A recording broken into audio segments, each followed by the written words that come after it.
Welcome to the Her Story Circle podcast, the podcast that brings you the extraordinary tales of everyday women who are changing the world. I'm your host, Gertrude Mache, and I'd like to acknowledge traditional custodians of the land on which we meet today. I also like to pay my respects to elders, past, present, and emerging. Every week, we dive into the lives, challenges, and triumphs of women from all four corners of the globe. We're here to inspire, enlighten, and connect, sharing stories that uplift and empower. So grab a cup of coffee, settle in, and join us as we explore the incredible journeys of women shaping our future. This is Her Story, where every woman's voice matters.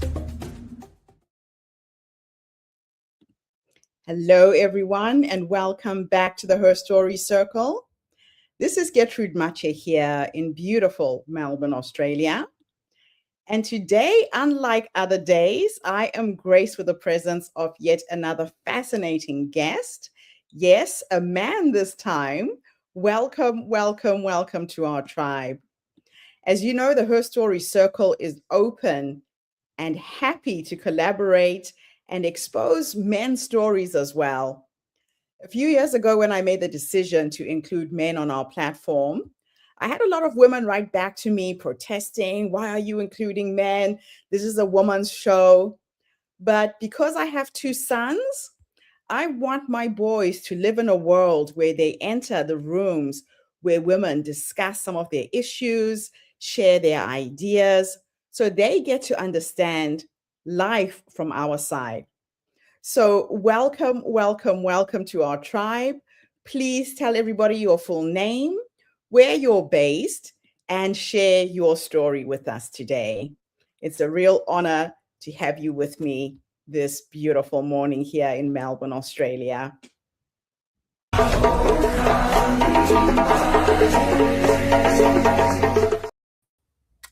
Thank you, Gertrude. The honor is most certainly mine. My name is John Lentini. I am based just outside of New York City in the Hudson Valley region, and I will do my best to showcase a remarkable woman in my short story here today. When many of us think about the high Arctic, we often envision or imagine extreme, uncomfortable environments. But the day I'm reflecting on right now was actually quite comfortable and temperate in terms of climate. The water was freezing, but the air was clear. The environment was comfortable for most of us. And on that beautiful, crisp, clear day, I had the distinct privilege of taking the great Dr. Sylvia Earle for her very first dry suit dive, believe it or not, on her 80th birthday. For those who are not aware, Dr. Sylvia Earle is perhaps the world's leading ocean scientist. She has counseled a host of U.S. presidents, has made the cover of Time magazine, and continues to be active today at the ripe age of 90 years old. But on this day, I was privileged, along with a group of luminaries in the ocean arts and science community, to accompany Dr. Earle on her very first dry suit dive. It was an interesting experience in a number of ways. Most of us were quite zealous and excited to get out onto the dive, and this was a shore dive. As we entered the shoreline, we scurried along the shore to get to the deeper water, where we felt that the dive would begin. But I quickly noticed that Dr. Earle had other things in mind. She had a much slower and more measured approach in mind. She inspected each frond of seaweed along the shore with wonder and awe, like a child. You know, the sort of interest and curiosity that we lose as the culmination of our lives impacts our psychology. For those who don't know, Dr. Earle had first made her name in ocean science with her groundbreaking 1966 dissertation on a rare breed of brown marine algae in Mexico. This was nearly 50 years later. She had not lost that childlike and scientific curiosity. as she literally picked up each single frond as she made her way to the depths to begin where we thought the dive would actually start. We were missing a trick. She was not. She maintained that sense of awe, that sense of wonder. And I reflected, realizing I had much to learn from this great luminary and scientist. Now, in the year 2010, there were two psychologists at the university, at South Dakota University, who had decided to do an experiment to test these sort of waters, pun intended. They had given their undergraduate students an assignment. They said, okay, class is dismissed today. You have the day to yourself. What are you going to do? But for half of those students, they gave them a separate prompt. Same mission, but imagine that you're just 7 years old. And those two sets of students came up with what they would do with their free day. For those not given the special 7-year-old prompt, they did very responsible things. They caught up on sleep, ran errands. They said they would do their homework, the things that we all know we need to do, the responsibilities we bear as adults. For those with the 7-year-old prompt, they came up with much more playful, spontaneous, lively, impassioned things. They'd go find the biggest, fanciest lollipop they could. They'd go visit their grandmother and eat their favorite cookies. They would go outside and play with friends. Things that actually filled passion and excitement, not just the boring, mundane, task-based responsibilities we own as adults. I have developed a 6-style framework to develop character, to engineer character and leadership. The second of those dials is mindset. Dr. Earl's story and this 7-year-old psychology experiment around creativity both demonstrate an important story and point around the importance of mindset in leadership. You see, those students with the 7-year-old prompt didn't become any more capable or intelligent. The constraints had just been removed by that prompt. The filters had been removed. So they became far more open-minded. And they brought back the creativity that we miss as we grow. Now, how does this apply to the business world? Well, in the year 2000, as an example, Netflix was on the chop block. It was on auction, and Blockbuster, who we may recall, had the opportunity to buy Netflix for just $50 million. But they passed. They didn't have the foresight and the open-mindedness to see the opportunity before them. And as a result, today, Blockbuster is history, and Netflix has a net market value approaching $400 billion when it could have been had for just $50 million in the year 2000. A 7-year-old prompt might have helped those executives in that boardroom at Blockbuster. We don't really know, but we can imagine, right? But how else might this apply in perhaps more severe and traumatic circumstances? Well, at the precious age of not even 4 years old, my dear nephew and godson, Michael, was diagnosed with terminal brain cancer. It was described as nothing short of a death sentence. He was given between 6 months and 2 years to live. Anything beyond that would require a miracle. Well, I am happy to report that just a week or two ago, my dear nephew turned 25 years old. And I credit that largely to the miracle of mindset. Now, there are many other factors involved, no doubt, and I am far from qualified to assess many of them, physiological, scientific, medical, and otherwise. But I am a firm believer that his childlike innocence and the lack of filters that we develop as adults enabled him to believe that he had beat it and helped him to ultimately do just that. He was told the boo-boos in his head were gone after various treatments, so he believed it. As adults, we know too much. We psych ourselves out. We get in our own way. How can we fix that? Well, this is where mindset becomes so critically important, right? So I mentioned mindset is one of the 6 styles to engineer character in leadership. It is a critical one without any question. And the whole point of my framework is to do just that, to develop character in leadership, because it is something that is diminishing. But there's a 7th bonus style. Once character is developed, there's an additional opportunity, and that dial is creativity. Now, as leaders, we need not be creative ourselves. We may not be. But it is important that we are stewards of creativity, that we have the open-mindedness, we have the willingness to consider new ideas, like Blockbuster considering Netflix, just the 7-year-old filter to think of all the possibilities, or at least to allow others within our sphere of influence to do just that. So the ultimate outcome of this is not just character and leadership, but stewardship of the way forward as technology takes hold, particularly in the age of AI. And I think there's lessons that can be drawn from my precious nephew, Michael, as well as the incredible Dr. Sylvia Earle. So that is my story, and I'm proud to share it with you today. Thank you for having me, Gertrude. Wow, John, thank you so much. What a fascinating story. You know, if we go back to the story in the Arctic, Sylvia, what did her slowness and curiosity teach you about the kind of leader the world needs right now? We don't need smarter leaders, I think, is the key. We don't need more intelligence. We need leaders who have the capacity for wonder, for awe, for curiosity, for open-mindedness, to steward the future that is before us. Yeah, I have a 5-year-old grandson, and I'll tell you, ever since he was born, I have started to see the world through the eyes of a 5-year-old. And it is magical how we walk.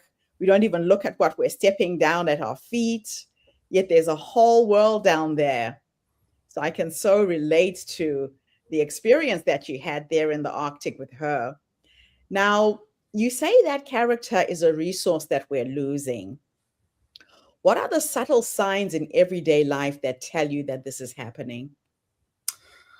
Well, I think if we look at either side of the political aisle globally, not just here in the United States, I think either side would have a fair argument to assess the level of corruption, self-interest, misguided decision-making, ownership by special interests.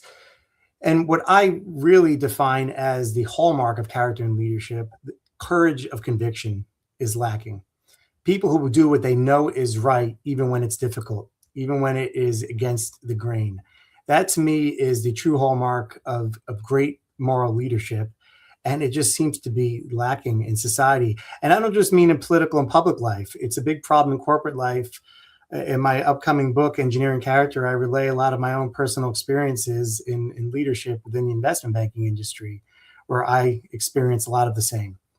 It is culturally, and it's not an attack on any individual. The culture, corporate culture and political culture and our society at large just does not foster that level of conviction.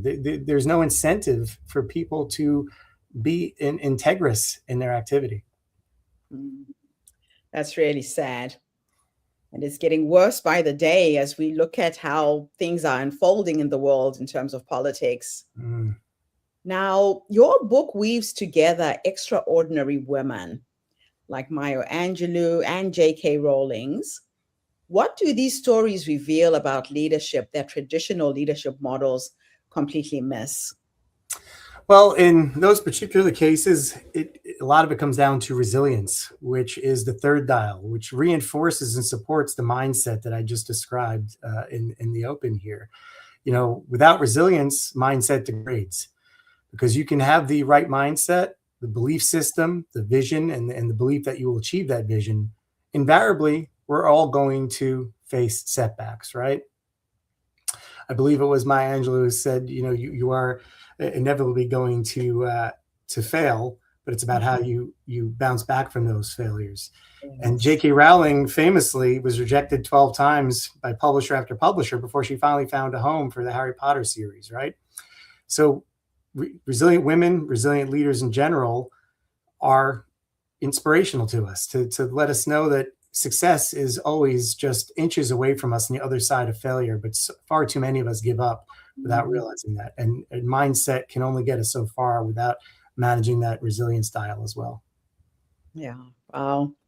Now, in a world accelerating with artificial intelligence, How do we consciously engineer character so that humanity doesn't get left behind? Well, the way that I define it is sixfold. It starts with discipline. You must Mhm. have the discipline to do the things consistently, the seemingly tedious and mundane things that don't have immediate payoffs. And that leads you into the mindset with the belief system we described, supported Yes. by resilience. So that's determination. That, only through determination can we achieve our own outcomes with hard work, dedication, and resilience. Mm. But when you're tasked with leading other people, when the burden of others falls on your shoulders, a separate level of accountability falls to you. And that's where my second set of dials comes in. And that's why integrity becomes the cornerstone, the same way that discipline is for determination. And from there, I build on it with both empathy and influence as the two communication dials. Empathy is how we receive and understand and respect the feelings, needs, and expectations of others. And influence is how we influence them to our point of view. I love that. Yeah, I have a passion around sharing the Ubuntu philosophy. And when I heard you doing your TED talk and when we caught up a little bit earlier last week, I realized that we're all saying the same thing, just in different ways, right? Ubuntu's principles are empathy, connection, collaboration. These are all of the values that you're bringing to us today as well, which I absolutely love. Now, you've experienced profound moments from 9/11 to personal loss. How do we build resilience before crisis rather than waiting until life forces us to? That is a great point. Sadly, I am a believer that experience does matter. We don't Mm. all need to go through those sort of historic tragedies that you just referenced. I'm a 9/11 survivor. I managed through the Fukushima nuclear disaster in Japan. So I've been through some historic challenges that many would never experience, and I am grateful for that. But a lot of the reasons that I saw some level of success throughout those challenges is experience. My 9/11 my 9/11 story is a perfect example of that. The leadership who led my company through that experience evacuated everyone without any pause Mm. because they were prepared. They had understood. We had been through the first Trade Center bombing in 93, and while many others were going back to the office, and while I was being told at the foot of the building that the coast was clear and I can go up if I'd like to, the false information that was being cascaded was that a small Piper jet had hit the other tower. My leadership took no pause because they were prepared, and they had a level of resilience because they had the experience, having been through a far lighter crisis, but one that gave them the insight to understand that preparation and no nonsense approach was required. So experience does matter, is a sad fact. There is a natural DNA for resilience that some have and others don't quite have in the same capacity. But for all of us, we will face struggle in Yes. varying degrees throughout our lives. We all do, from the time we're children. And I know you have plenty of stories to share. I know we've spoken quite a bit, and you're a very resilient woman yourself as a result of that. But we all have adversity, struggle, failure, setbacks. And Yeah. that is what calibrates your resilience dial.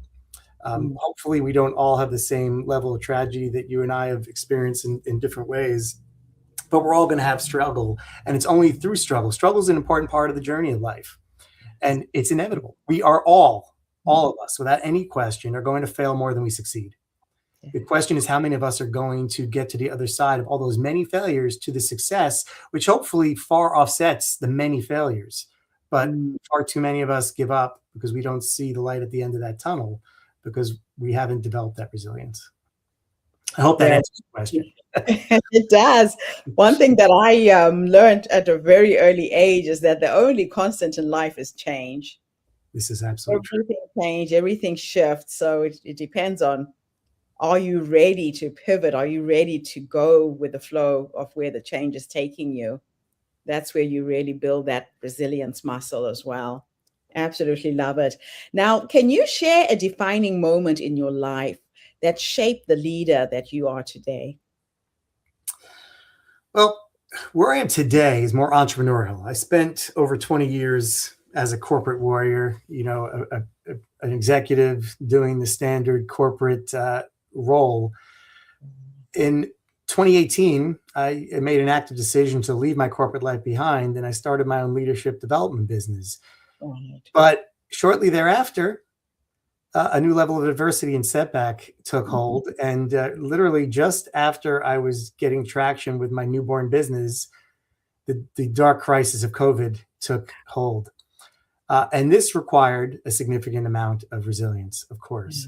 I had some experience we've already described, and we all have the cumulative benefit of our life experience. But that was a defining moment and experience for me, to see my way to the end of that crisis and get my business back to a healthy place and ultimately to a place of success. Whereas, if I didn't have resilience dialed in, I, like many I saw around me, might have very well given up and decided, to do something safer, more secure, to cut my losses.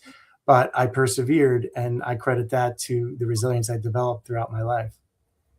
I love it. Now, you are sharing your story. When did you first realize the power of your story? Well, we're both TEDx speakers. There's no question that, drafting my TEDx script helped crystallize a lot of this for me. Yeah. The initial 3 dials of my 6-dial framework, discipline, mindset, and resilience, literally were guiding lights. I viewed them as a virtual control panel for myself as I navigated that COVID crisis. So having gone through that journey, having had to abandon my scuba diving passion, which was a huge part of my life leading up to that in 2020, I reinvestigated martial arts, which was a childhood passion, which kind of dovetails back to our 7-year-old prompt. I've always been a big believer that we are who we were in high school in many ways, at least for me. And that 7-year-old psychology experiment maybe shows me I wasn't going back far enough. Maybe high school wasn't young enough. But I have often found myself revisiting the passions of my youth, whether that be guitars, martial arts, my fascination with marine life, sharks, and the underwater world. But the TEDx talk brought a lot of this to the front for me. It certainly put me on the journey to drafting my book, which is ultimately a 6-dial framework, which pulls together a lot of personal memoir as well as a lot of historical examples to support my narrative.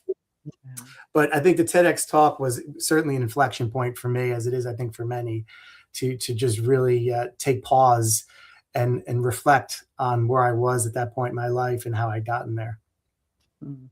Amazing. Now, you talked about thinking like a child and how Sylvia lived in a world of wonder, and how your little nephew recovered from a major illness just because of his mindset. What does thinking like a child mean to you in your life or in leadership? Well, it's important that you realize it has to be an active decision, because we all are inundated by the burdens of life. Yeah. The filters are constantly applied to us without us realizing it, without us wanting or welcoming it. So if you take the chance, as with everything I say with these dials, you can visualize and imagine how you can control all these dials. Mindset being one of those dials, how you can calibrate your mindset for optimal creativity and open-mindedness is to remove those filters. Give yourself those prompts. How would I respond to this challenge? How would I make this business decision if I was 7 years old? If I were in high school? What would I have told myself before I was, infected or corrupted by the world around me in many cases, right? Yeah. Wow. That's so true. You do have to go back. Now, have you ever lost your sense of curiosity? And if you did, how did you reclaim it? Oh, without any question. I mean, we all do. This framework is my guide. It doesn't mean that I live by it all day, every day. I use it to recalibrate, because recalibration is always required. I do try to reflect on it daily, and that is an important practice, since what I hope readers of my book will take away as well, the opportunity to see this as a virtual control panel for their lives, to lead with character.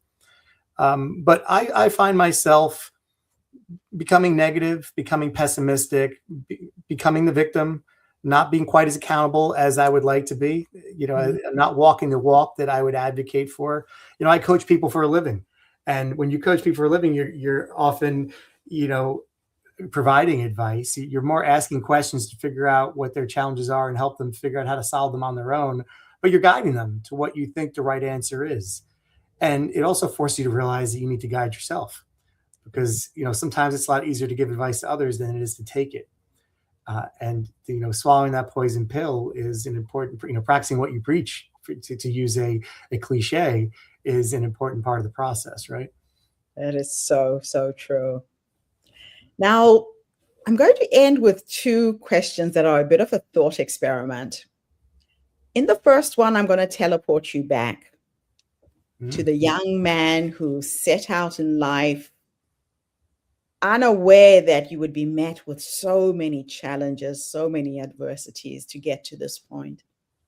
If you could go back and give yourself 3 nuggets of wisdom based on what life has taught you up until this point, what will those 3 nuggets of wisdom be? 3. I'm going to have to give this some thought. The first one I can think of immediately top of mind, because the main piece of wisdom that I often advocate for is to demand criticism. I didn't do that early enough in my life and career to not just embrace and be open-minded about criticism, but to demand it. None of us develop by way of praise. And early in our careers, we often get promoted, recognized, or advanced because we're good at what we do in some capacity. It's only once you get to a certain point that your cracks start to show and you're benchmarked against a different level. It behooves you and serves you well to demand to be told what you could be doing better when all you're being told is what you're doing right. Because it'll be much harder for you to synthesize that adverse feedback when it comes 5-10 years later, because all you've been told is how perfect you were, right? Because that is how we advance. We should demand of those around us, our peers, our coaches, our managers, our supervisors, friends, family, whomever our guidance council is, to tell us what it is we could be doing better throughout our whole lives. The baseline is to be open to it, and that's a problem for many. But far more than being open to it, you should demand it. What can I do better that I'm not doing? I appreciate you giving me feedback on what I'm doing right, but what could I be doing better? Because that is how you'll leapfrog and make most use of your short time on this planet, right? So that's number 1. Number 2, I would say focus on relationships. There's nothing that matters more in this world than your relationships. Not for professional outcomes, although they're extraordinarily valuable and important to your professional relationships. But at the end of the day, relationships are the only thing that matter. When we reflect on our lives and our time here, it's going to be how we impacted people, how they impacted us, how much time we spent with people. That's going to matter. So make relationships the core pillar of your life. And that will give you professional success, but more importantly, it'll give you personal fulfillment. And number 3, you're challenging me here. Let me see what number 3 would be. I think I do know what number 3 would be. I was put on the straight and narrow early in life. My family instilled that sense of responsibility and conservatism in me to follow the straight path. So I did, have a very rewarding career. I got to see the world, and it developed me in ways that I'm very grateful for. But I always had a passion to do things that I probably didn't have the appetite to take the risk for. When I think about it today, I realize now, if you really focus on what you're passionate about and you go all in, you'll be successful, whatever it is you're digging into. You don't need to be on the straight, narrow, safe path to be successful. You just need to do what you're passionate about and be unafraid. There's industries that are very competitive, that seem like a long shot. But if you're doing what you love and you just go all in, you will find success. And in many respects, that's what the journey I've been on for the last 7 years or so. But I probably could have started 30 years ago if I had that mindset. I love that last one, John. I do believe that your life purpose lies in the things you're passionate about, things that you're not taught how to do. They come naturally to you. It's like the air that you breathe. I was one of those kids who was punished for speaking my whole schooling career, yakking, cracking jokes at the back of the class. Now I get paid to speak. So I think we would have been in detention together, probably. I think so I too. actually saw an Instagram post or some social media post, because I'm part of the National Speakers Association and connected with a lot of fellow speakers, and there was some sort of a post that said something like, "If only my teacher in third grade who told me you're not going to be able to get paid for speaking could see me today." That is so true. Oh my gosh. Yeah. All right. My last question is futuristic this time. I'm going to teleport you into the future. An ugly place. We are going to go and meet the 90-year-old you. And he is sitting in his rocking chair, surrounded by his family, his children, his grandchildren, dogs, cats, whoever is with you at the end. If you could teleport into the future and meet this wise man who has led you up until this point, what will you say to him when you finally meet him? Wow, you look younger than I do at 50. That I do believe in that. There is a lot of science on longevity that says we will be able to reverse the aging process. I love to believe that, so I do believe that. They do say if we live another 25 years, we'll live to be 150 years old. So 90 will be young at that point in time. I feel that I've lived 6 lifetimes in many ways. And I also am a big believer it's the quality of life, not the quantity of life, that matters. I have had a phenomenal quality of life to this point. I don't expect that to slow down. I embrace every day. But I look to people like Dick Van Dyke, people like Dr. Sylvia Earle, who's still scuba diving at 90 years old. Dick Van Dyke just turned 100 years old. He's still active. He's still physically fit. So I wouldn't be happy to be 90 years old and immobile and decrepit and alone without any of my loved ones around me. So it's important to build those relationships, make sure they have a healthy lifestyle, longevity. But to be perfectly frank with you, the wisdom that 90-year-old has versus me today, I believe will be largely technology driven. The world we're entering right now is going to accelerate in a pace that is unprecedented. So I think it's hard for any of us to conceive the science fiction of that future, which is 40 years from today. So I'm very curious as to what that person will have to tell me and what their experience will be like, what their home will look like, what their technology will be. But we may not be communicating. There's a forecast of verbal language becoming crude and rudimentary. We'll just be transmitting thoughts to each other. I love it. Oh, wow. John, thank you so much for coming online and sharing your story with us today. Is there anything else I should have asked you and I didn't? Where can people buy your book? Well, I'd love to be able to share that. My book was due to come out August 25th. As we speak today, it's March 2026. It's almost certainly going to be deferred to early 2027, maybe March 2027. So you will have to stay tuned. It will be available on all the venues, Amazon, BarnesandNoble.com, etc. But the name of the book is Engineering Character: 6 Styles to Build Better Leaders. Pre-sales should be available within the coming months. When it's available for purchase may be deferred for a host of reasons. Okay. Absolutely wonderful, John. Thank you so much for coming online and just being a part of our community. This is an absolute honor. It's been my pleasure. Thank you, Gertrude. And thank you to everybody who tuned in today. The Her Story Circle is not just a podcast. We're a social impact movement that brings you the stories and voices of people from all over the world. We share our stories to uplift you, to inspire you, to energize you, but most importantly, to take you from where you are now to where you're trying to go. So if you are somebody in a role of leadership, here is a book that can help you and your team evolve, live with curiosity, and thrive. Or if you know someone who is in a position of leadership and is looking for resources, please tag them on this interview. Share this podcast so we can reach more people. I'll be back again tomorrow, everybody, with yet another amazing guest. In the meantime, have a fantastic day, morning, or evening, wherever you are in the world. And John, thank you again for the interview. Thank you. It's a pleasure. Bye for now, everybody. Thank you for tuning into the Her Story Circle podcast. I hope today's story has inspired you to believe in the power of our stories and the difference you can make in the world when you use your voice.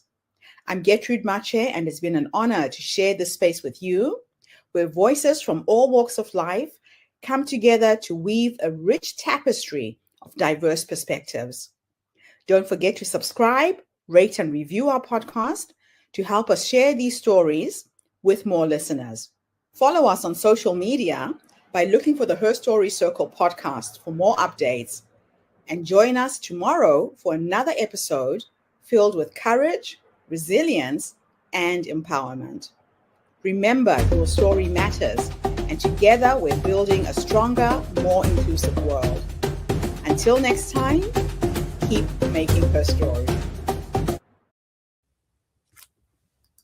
Thank you so much.